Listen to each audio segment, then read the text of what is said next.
savol quyidagicha. Agar dunyodagi eng zo'r sotuvchi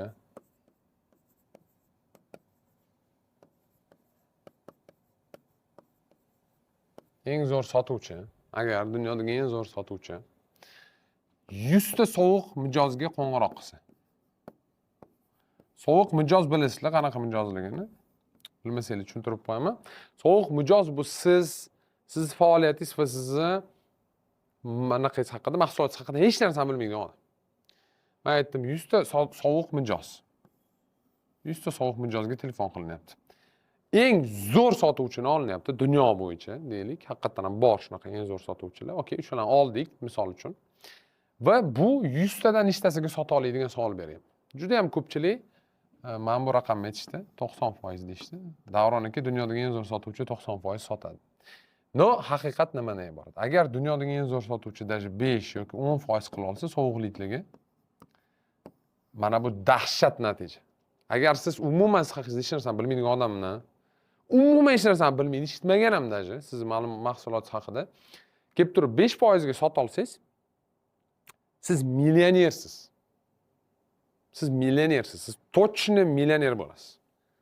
Sababi bu вообще nereal konversiya. Juda ham baland konversiya. 5% sovuqliklarga uchib osmonga uchib ketish kerak bunaqa inson. Endi tasavvur qiling, mana bu dunyo qarashi qanaqaligini-yu, mana bu real hayot qanaqaligi. Real hayotda 5% bo'lsa 18 barobarga adashyapti odam.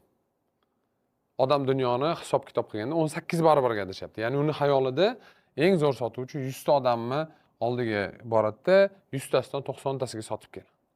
Po faktu 5% вообще osmon darajasidagi natija. Endi masala nimada? Sizlar savol tug'iladi. Hop, nima qilibdi? Gap shundaki, qachonki seni hisob-kitobing bu dunyo haqida noto'g'ri bo'lsa, seni qarorlaring noto'g'ri bo'ladi. Ya'ni boya aytdimki, 1-2 marta qilib qo'yib tashab qo'yadigan insonning xayoli qanaqa ishlaydi? Bilaman bunaqa. Mana ikkita odamni olamiz. Bittasini xayolida haqiqiy konversiya bor. Ya'ni bu tam sotuvda ishlagan, biznes qanaqa ishlashini tushunadi, mijozlar qanaqaligini tushunadi, analitik qobiliyatlari zo'r rivojlangan va bu odam biladiki, aytaylik tam oddiy bitta sotish uchun bir narsani, misol uchun mana bitta oddiy sotuvchilarni olaylik, dunyodagi eng zo'r sotuvchi emas. Oddiy sotuvchi 0.5 dan 1% gacha uradi. Deylik. Ya'ni 0.5 uradigan bo'lsa, bu degani 100 ta odamning oldiga borsa degani, bu degani yarimtasi sotib oladi. Unaqa bo'lishi mumkin emas. To есть 200 ta odamdan bittasi degan. To есть 200 tadan bitta. Agar 1% sotib olsa, 100 tadan bitta yoki 100 tadan bitta yoki 200 tadan bitta. Endi mana bu odamni dunyo qarashi real. Bu biladi, mana shuna dunyo shunaqa ishlashini. To есть даже eng kuchli sotuvchilar ham tam 5% holatda successful qilishini, omadli sotuv qilishini, muvaffaqiyatli. Buniki dunyo qarashi, buniki real bo'lsa, buni dunyo qarashi illyuziya. Illyuziya. Ya'ni bu odam GPS navigator bo'ladi. Misol uchun men o'zimni GPS navigatorim qanaqa ishlashiga bog'liq. Men qayerga ketib borishim. Misol uchun men Namanganga bormoqchiman deylik yoki tam Samarqandga bormoqchiman yoki qayergadir bormoqchiman O'zbekistonda. Men GPS'im yoqamanda, men yoqaman, lokatsiyani uraman, o'sha lokatsiya bo'yicha boraman. Lokatsiya noto'g'ri urib qo'ysa, men boshqa joyga boraman. Bu yerda ham shunaqa. Dunyoda lokatsiyani to'g'ri urish kerak. Lokatsiyangiz imkon qadar to'g'ri urishingiz kerak. Endi tepadagi odam o'ylaydiki, 90% holatda dunyodagi eng zo'r sotuvchi sota oladi deb o'ylaydi. Pastdagi odam o'ylayaptiki, 0.5% holatda bu o'ylabdi 90%. Shu reallikdan ancha uzoq. Bu o'ylayapti 0.5%. Shu bu eng yomon holatda olaylik. 0.5%, 0.5. Endi holat qanaqa bo'ladi? Tasavvur qilaylik, bu ikkitasi biznes boshlamoqchi. Mana shu ikkitasi biznes boshlamoqchida. Bularni biznes plani bor, BP'ni yozgan biznes planini va investorlarning oldiga borib pul olmoqchi. Bo'ldi. Buni hayolida mana bunaqa raqamlar turgandan keyin bu nima qiladi? Bitta investorga boradi. Rad javobini eshitadi. Ikkinchi investorga boradi. Rad javobini eshitadi. Uchinchi investorga boradi. Rad javobini eshitadi. Qolgan, yana 10 ta investor oldiga borib, qolgan 7 tasini ham pulni olsa, bu faqatgina 70% urgan bo'ladi. To есть mashitni o'zida bu odam hayoliga qanaqa fikr keladi? Cho'tta bu yaxshimiz ekan. To есть biznes plan yaxshimiz ekan.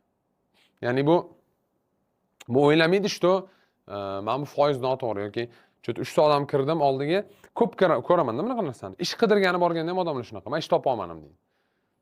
Nechta joy bor deysa, 3 ta deydi. nimaga 3 ta, nimaga 30 ta joy bormi desam, ne o'ylaydi?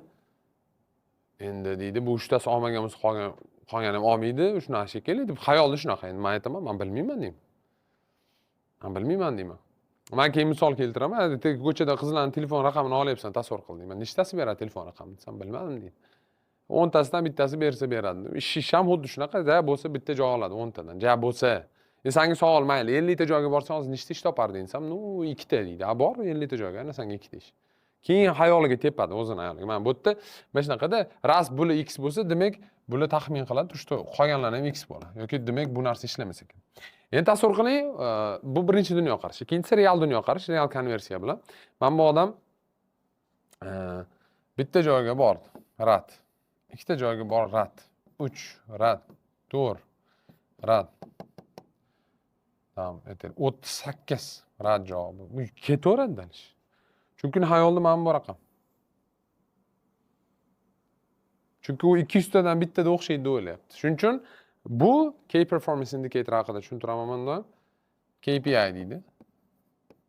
Bu o'zini mana busini natijaga emas, songa urg'u bergan. To есть u 200 ta borishim kerak. Menga biznes planim 200 ta odam ko'rsatishim kerak. U odamlar pul beradimi, bermaydimi muhim emas. Imkon qadar zo'r prezentatsiya qilib 200 ta odam oldiga kirishim kerak. Buni xayolda bu. Buni xayolida kirishim kerak, sразу menga pul berish kerak edi. Bunaqa bo'lmaydi. Ko'ryapsizlarmi? Bu oqibatda bu siqiladi, bu Mamitgacha keladi. Tashab ketaveradi, Mamitgacha keladi. Hamma narsa mana shu zonada tashab ketaveradi. O'zi asli где-то bir Mamitda уже muvaffaqiyat bo'lishi mumkin edi har safarda. Bu tabiiyki bu oxirigacha boradi. Где-то bir 123-urinishida Mamitda уже urib qo'yadi anaqasini.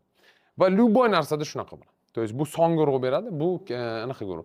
Bu odam ingliz tilini o'rganganda qachon inglizchada gaplashaman deb o'ylaydi. Bu odam ingliz tilini o'rganganda necha marta mashg'ulot qilishim kerak yoki necha soat mashg'ulot qilishim kerak yoki nechta so'z yodlashim kerak ingliz tilida gapirishda deb o'ylaydi. Bu qachon deb o'ylaydi, bu nima qilishim kerak deb o'ylaydi. Farq shunda-da. Bu o'ylaydiki, bunga keyin ana qo'yishadi. 4000 ta so'z. Tamam, aytaylik. 43 ta qanaqadir qonun, qoida ingliz tilida misol uchun va 1200 ta soat, 1200 soat. Shuna 1200 soatda ingliz tilida gaplashsan degan gap bor. Bilmayman qanchalik to'g'ri. No masala nimada? Bu qachon gaplashaman deb o'ylaydi. 3 oydan hali gaplashmagan bo'lsa tashiydi. Bu mana shu narsani qachon tugataman deb o'ylaydi. Bu tam 3 oy o'tgandan keyin qaraydi, qanchasi tugaganini ko'radi. Dalish ketaveradi.